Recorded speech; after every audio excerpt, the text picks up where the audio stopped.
안녕하세요. 오늘은 루돌프 슈타이너의 글 인간 자아인식에 이르는 한 길, 8가지 명상, 이 발췌본을 좀 깊이 들여다볼까 합니다. 아, 네. 이 자료는 그냥 읽기만 하는 게 아니라 정말 내면의 영적 세계를 탐험하는 그런 8단계의 영상 과정을 제안하고 있거든요. 맞아요. 감각 너머의 자신과 현실을 인식하는 길이라니 흥미롭죠. 네, 그렇죠. 특히 슈타이너가 말하는 그 여러 몸들 있잖아요.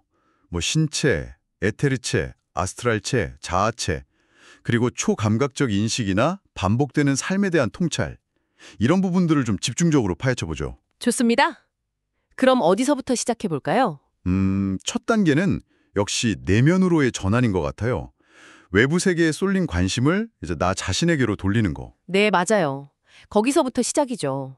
우리가 보통 아는 이 물리적 신체는 그냥 자연 법칙 아래에 있고 뭐 죽으면 자연으로 돌아가잖아요. 그렇죠. 그건 익숙한데 슈타이너는 살아있는 동안에도 이 자연 법칙이 우리 몸에 똑같이 심지어 좀 무관심하게 작용한다고 봤다는 점이 좀 새롭게 다가왔어요. 네. 그게 중요한 포인트예요. 그러니까 우리가 평소 생각하는 것보다 영혼과 신체가 좀 다른 법칙 아래에 있다는 걸 보여주는 거죠. 아, 다른 법칙이요? 네. 외부 자연 법칙은 그냥 물질에 작용하는 거니까요. 우리가 살았든 죽었든 상관없이. 이게 바로 몸 너머의 실제를 탐구하는 첫걸음이 되는 인식인 셈입니다. 그럼 그 몸 너머의 실제는 대체 어떻게 인식할 수 있는 걸까요? 방법이 있나요? 슈타이너는 명상 같은 내적 활동을 통해서 뭐랄까 영혼 자체의 힘을 키워야 한다고 제안해요. 영혼의 힘을요? 네. 그렇게 힘을 키우면 물리적용 감각 없이도 새로운 현실, 예를 들면 갑자기 번개를 맞은 듯한 그런 강렬한 영적 체험 같은 걸 할 수 있다는 거죠. 와, 번개라니. 그게 근데 그냥 환상이나 착각은 아니고요? 그게 중요해요. 슈타이너는 이걸 주관적인 환상이 아니라 객관적인 초감각적 현실을 인식하는 거라고 강조하거든요. 아, 객관적인 현실? 네, 이게 바로 에테르체 또는 원소체라고 부르는 걸 통한 인식입니다. 이걸 통해서 식물이나 지구 같은 것들에 보이지 않는 생명력, 형태를 만드는 힘 같은 걸 감지하게 되는 거고요. 그럼 물질 너머의 세계를 보기 시작하는 거네요. 그렇죠. 원소 세계와 그 존재들을 인식하기 시작하는 거죠. 이때 경험들이 종종 빛이나 색깔, 소리 같은 이미지로 나타나긴 하는데 그건 그냥 표현 수단 같은 거고 실제는 그 너머에 있다는 거예요. 감각 없이도 볼 수 있다. 이걸 알게 되는 거죠. 하지만 이 길이 마냥 순탄하지는 않을 것 같은데요. 초감각적인 걸 인식하기 시작하면 기존의 나라는 느낌이 막 흔들린다면서요? 네, 정확해요. 자신의 불완전함 같은 걸 아주 적나라하게 마주하게 된다고 해요. 그래서 마치 거대한 문턱 앞에서 좀 주저하게 되는 거죠. 아, 그게 바로 문턱의 수호자인가요? 네, 맞습니다. 자기 안에 에고, 숨겨왔던 질투심, 미움, 자기애 같은 그런 부정적인 면들 있잖아요. 그런 것들과 아주 고통스럽게 대면하는 과정이에요. 듣기만 해도 힘든데요. 그래서 이걸 넘으려면 정말 대단한 내면의 용기, 그리고 정직한 자기 이해가 필요해요. 많은 사람들이 이 고통이나 두려움 때문에 그냥 외면해버리거나 이건 다 환상이야 이렇게 치부해버리기도 하고요. 와, 그 어려운 문턱을 넘으면 그 다음엔 뭐가 기다리고 있나요? 더 깊이 들어가면 이제 아스트랄체를 통해서 두 번째 초감각 세계를 경험한다고 합니다.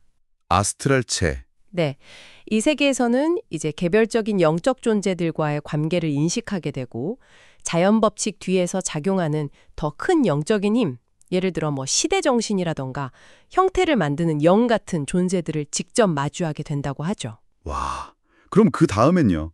자아체도 있었던 것 같은데. 그렇죠. 더 나아가면 이전까지 철석같이 나라고 믿었던 그 감각적인 자아 있잖아요. 그걸 마치 남의 이야기처럼 객관적으로 볼 수 있게 된대요. 내 자신을요? 네, 오래된 기억을 들여다보듯이요. 이게 바로 자아체 또는 사고체의 발견입니다. 아, 거울 속 내 모습이 진짜 내가 아니듯 이 감각 세계의 나는 진짜 영적인 자아의 그냥 반영일 뿐이구나. 이걸 깨닫는 거죠.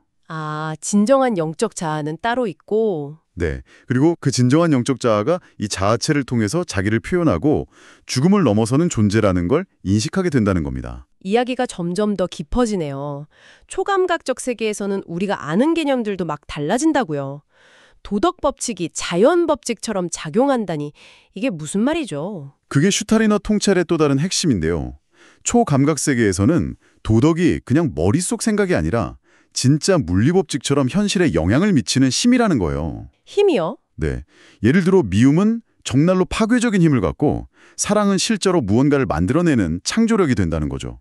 아름다움은 존재가 자기를 완전히 드러내는 정직함이랑 같고 반대로 추함은 뭔가를 숨기는 거짓됨과 같아지고요. 와, 생각의 힘이 현실이 되는 세계군요. 그렇죠. 그리고 이 여정의 끝에서 마주하는 통찰 중 하나가 바로 반복되는 삶에 대한 인식이에요. 아, 윤회 같은 건가요? 네. 현재 내 삶의 모습이나 운명이 그냥 우연이 아니라 이전 생의 영적 상태, 더 거슬러 올라가면 과거 지상에서의 삶들에서 비롯되었다는 걸 직접 보게 된다는 거예요. 보게 된다고요? 기억처럼요? 기억과는 좀 다르다고 해요. 체험 자체를 기억하는 게 아니라 그 체험에 도달했던 조건을 다시 만들면 다시 경험할 수 있는 방식이라고 슈타이너는 설명합니다. 그리고 이게 영적 성장을 위해서 어찌 보면 내가 선택한 경험이라는 거죠. 명상 체험뿐 아니라 깊은 이성적 고찰로도 이해할 수 있다고 하고요. 네, 오늘 루돌프 슈타이너가 안내하는 내면 탐구의 길을 쭉 따라가 봤습니다. 물리적인 몸을 넘어서 에테르체, 아스트랄체, 자아체를 인식하고 또 문턱의 수호자를 만나고 결국에는 반복되는 삶의 의미까지 정말 깊은 여정이었네요. 네, 중요한 건 이게 단순히 신비한 체험을 쫓는 게 아니라는 점인 것 같아요. 아주 엄격한 자기인식과 의식적인 노력을 통해서 의식을 넓히고 영적인 현실을 이해하려는 과정이라는 거죠. 슈타이너는 이런 이해가 앞으로 현대인들에게 점점 더 필요해질 거라고 봤습니다. 자, 이제 당신에게 질문을 던져봅니다. 만약 우리의 감각적 현실 너머에 무언가가 존재한다면 당신의 삶 속 아주 작은 경험들 중에 그 가능성을 희미하게나마 암시하는 조각은 없었을까요? 다음에도 흥미로운 탐구로 찾아뵙겠습니다.